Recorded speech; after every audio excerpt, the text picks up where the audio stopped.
I am so thankful you have joined me again for another edition of the Morning Mindset podcast, which is part of the Live, Build, Change podcast. Live, Build, Change is about living your faith, building a business, and then combining those two to change the world like only a follower of Christ could do. If you are curious about that or wanting more information, you can go to livebuildchange.com and find out all you need to know. Well, this morning mindset, we're going to be talking about an uncomfortable subject, a difficult subject, and that is the subject of judgment. We see in the book of Exodus, which is where we've been spending our time the last 2 to 3 weeks, that in the life of Moses, God did some amazing things, not just to reveal himself to Moses and the people of Israel, but to reveal himself to the people of Egypt, the oppressors of the Israelites, the ones who had held them as slavery for over 400 years. God is showing himself to them. And in this case, he's doing it through judgment. Now, judgment is kind of a negative word in our culture. We don't like it when people judge, when people make judgments. You hear people quite often say, "Don't judge me," or "I have no right to judge." And what they are trying to communicate is that judgment in some way is negative. Well, let me just say this real quickly. Judgment in and of itself is not negative. Judgment is just making a discerning assessment of a situation or of a person's actions or of your own motives. I mean, we make judgments all day long, and that's the place from which our decisions flow, is the judgments that we make.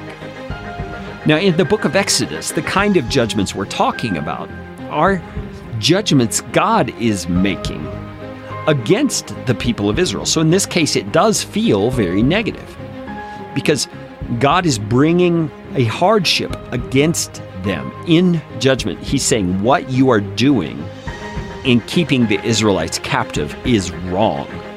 And I'm bringing this painful thing against you to impress upon you how wrong it is and to motivate you to turn away.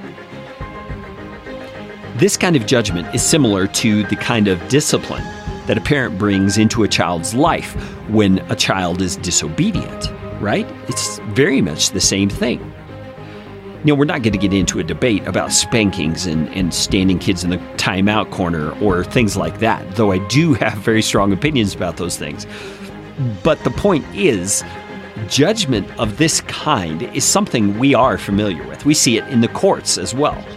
When you go into court for a speeding ticket, or worse, a felony charge of some kind, there is a judge who sits at the bench and he makes judgment. He pronounces judgment, or a jury will pronounce judgment in the case, saying who has done right and who has done wrong and what the penalty will be for that.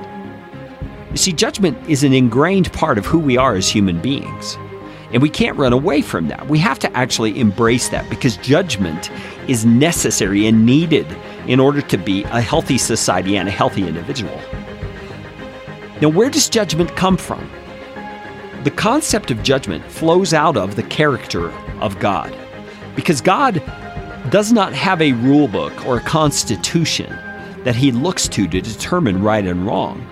God is the standard of right and wrong. In his own character, in his own nature, is the definition of right and wrong. And so when God brings judgment against a people like he does here in Egypt, even as harsh as these judgments are, he is doing what is exactly right for that circumstance because he is God. So I want to let that settle in your soul a little bit. And we're going to talk about it a little more tomorrow, because we have to get our minds and our hearts around this fact that God's judgment is always right. It is always just because he is the standard of judgment. So today, just rest in that fact. Understand that your God is a God of righteous judgment.